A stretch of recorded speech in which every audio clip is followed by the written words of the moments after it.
after all I've said, please don't forget.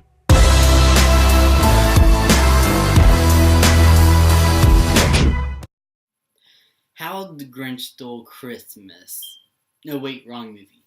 The Grinch is the newest animated film by Illumination Studios and stars Benedict Cumberbatch as the Grinch himself. And you all heard the story. It's one of my favorite childhood stories. There's this Grinch who lives on top of a mountain, and he looks down on the people of Whoville, and he just hates Christmas. He despises it. He thinks it's disgusting. Well, that doesn't say much about him. In fact, it says the same about him. So one day he decides, you know what?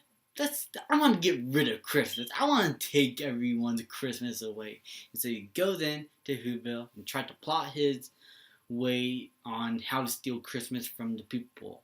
So we all know this story. It's a really classic. One of Dr. Seuss's most influential stories and one of his most popular ones also. And there had been an adaptation from this. There was Jim Carrey's How the Grinch Stole Christmas that came out years ago.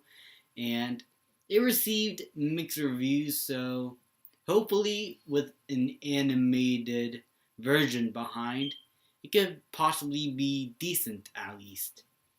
So Illumination Studios is a mixed bag for me. I was disappointed in the Secret Life of Pets. The Lorax was to me. Minions was disappointing as well. And I would say Despicable Me 3 was at least okay. But I did like seeing in their first two Despicable Me movies. And so I was at least interested to see what they could do with the Grinch, because they could possibly bring something to life from this story. And I would say that for the most part, I was satisfied. It just wasn't the Grinch movie that I was hoping this movie would be. The animation is spectacular, no doubt about it. Benedict Cumberbatch voicing the Grinch, I honestly think was really good. And the last act where he's stealing Christmas from everybody, like we know from the trailers and the story itself, damn entertaining. And I love the second act of the movie, how he's trying to set things up and how he's trying to plot things along and using his brains. I thought it was really cool, and I overall liked the character of the Grinch, despite him being not that Grinchy. Even in the first and second act, there were parts where he was like not the Grinch, and that is probably one of my biggest problems, is that he doesn't act like the Grinch sometimes, and I get that they're trying to do something different, but I think it just did not turn out the way they wanted it to be, and it just felt flat to me. And this leads me to my next problem. It is the same problem that I have with the first Grinch movie. Sometimes around the middle portion of the movie, it feels like filler. And what I'm saying is that there are scenes that just felt like they're placed there to progress the story along, and they did not have any substance. I'm fine with how they could do things different, but if it doesn't add much to your story, then why add it at all? It just felt like something to pan out the runtime.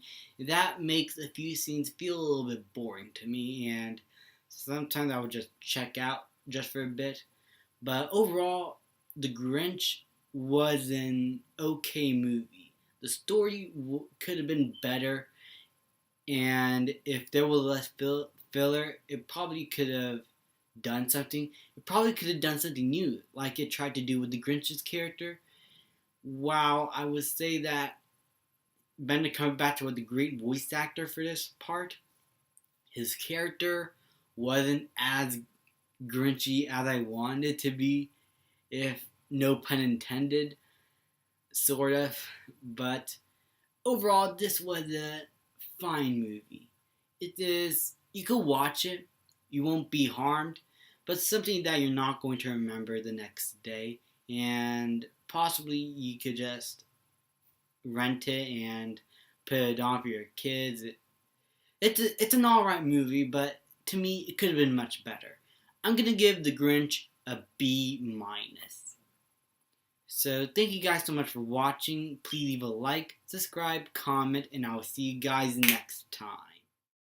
Baby, I'm playing on you tonight. Hunt you down, eat you alive, just like animals.